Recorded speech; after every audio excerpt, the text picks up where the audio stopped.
राम राम मंडळी. आज आपल्या शेवग्याचा पहिला स्टॉप करायचा चालू आहे, ज्याला आपण शांडा मारणं म्हणतो.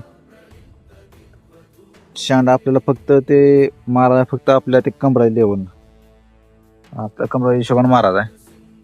तिथनं आता मारावं लागणार आपल्याला, जेणेकरून आपलं झाड लय उंच जाणार नाही आणि आपल्याला ॲपल बोर तोडताना लय त्रास होणार नाही.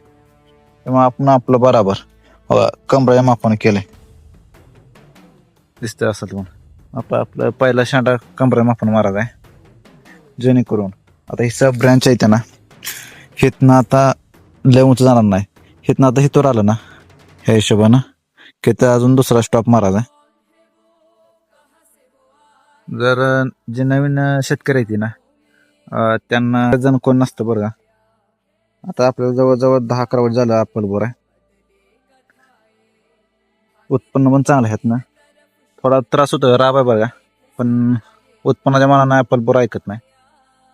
शेवगा आणि ॲपल बोर कमी खर्चात जास्त नफा मिळणारी अशी नगदी पीक आहे. पण रोजचे रोज ब्लॉग करणार आहे शेतीविषयी, जेणेकरून नवीन शेतकऱ्यांना पुन्हा फुलाची पाकळी ह्या हिशोबानं आपलं चालू आहे.